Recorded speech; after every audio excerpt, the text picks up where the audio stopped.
Hello everyone, welcome back to my channel. In today's video we're going to be doing a bit more in-depth look at how the wings function on the Toy Story Collection Buzz Lightyear, and also how to hopefully repair them if one of them breaks. They are very complex and they have lights and multiple latches to make them pop out. So let's get started. First off, you'll need a Phillips head screwdriver to remove the 4 screws on his back. For this, I normally use a long tip Phillips head screwdriver, and it's kind of tedious when you're doing it. Just be careful not to break anything. And then you flip him over on his front, and you want to make sure the globe is all the way open so it doesn't get in the way. And then after that, I normally collect the 4 screws from his back just so you don't lose them. And then I also remove the globe just so it's out of our way. As you can see, I have removed the motor unit from this Buzz Lightyear due to the fact that it's kind of annoying when you're trying to pose him or display him. And it's also quite tedious if you're trying to put him back together. And I also removed the legs and the head sculpt just so you can see a bit better inside. There you can see is the front button. It just has these triangle-shaped sliders on it. And there is the wing deployment parts. I'm going to zoom in a bit. So you can see the main front button lines up on that center hole and then pushes them outward. The right wing is fairly simple. The left wing, however, goes across his body and then also triggers the sound and triggers the lights. So you can see right there is a gray plastic piece, and that is connected to the sensor. It's a bit tricky to see in this particular video as I did not want to completely disassemble him, but there is a plug that goes to that sensor as well. So if you're having trouble with the sounds of the lights, it may be due to the fact that that sensor got disconnected or lodged somehow. I think I've seen it before also where that gray plastic piece gets broken or disconnected, so that can also be an issue. And then another problem I was going to cover is when the joints get too loose on the wing. So that can be caused by the Phillips head screw that holds the wing in place being too loose. And sometimes you can tighten it, but sometimes it also may just be broken. So the left wing, as you can see, is definitely the more complex one out of the two. And there is also a spring on the inside underneath that Phillips head screw and that white joint, and I highly urge you not to remove that. If you remove that, it will be almost impossible to get it back because there's high tension in that joint to make the wings pop out. I have removed it in the past and it never had the same tension again. And here I'm going to demonstrate a bit on how the wings work if the chest piece is on, just so you can see a little bit more on how the workings work.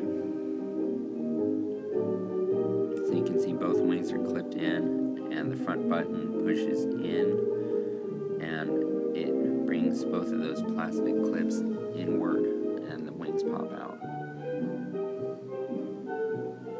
And unfortunately, another issue that I'm not going to cover today, but if you requested, I could try and post another video, is the joints on the outside sometimes get messed up. One of the wings pops inward and one of them goes out when they fold in, and sometimes those can get stuck so the wings won't actually go inward anymore. Anyhow, let's try and put them back together. So this part is always kind of tricky. You want to make sure you get as many wires out of the way and just be careful with him because they can break kind of easily. If you have a motor unit in, it's even more difficult because the motor blocks a lot of the wires. Also, if you're dealing with a motor, it can occasionally block the wings from opening or closing as well. You also want to make sure there are no wires in the wing release, because wires often get jammed in there and then they won't open. And then, again, putting it back together, that's the left side of the globe. It has a dot that faces a little bit forward, and that's the front of the globe. And then the right side has a dot that's pretty much centered. And the buttons are labeled with an L or an R. So that's the left side, and then the other one's the right side. And it can be a bit tricky to pop it back in place. Sometimes the springs that control the globe sounds can get in the way.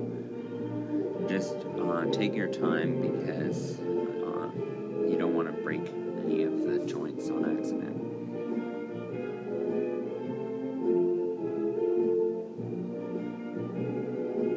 Now that the globe is in place, you want to carefully try and fit the chest plate back on. Again, trying to make sure there are no wires in the way.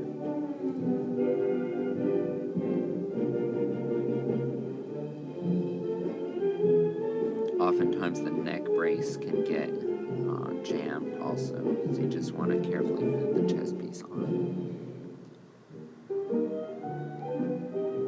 And then just carefully check that the seams are closed.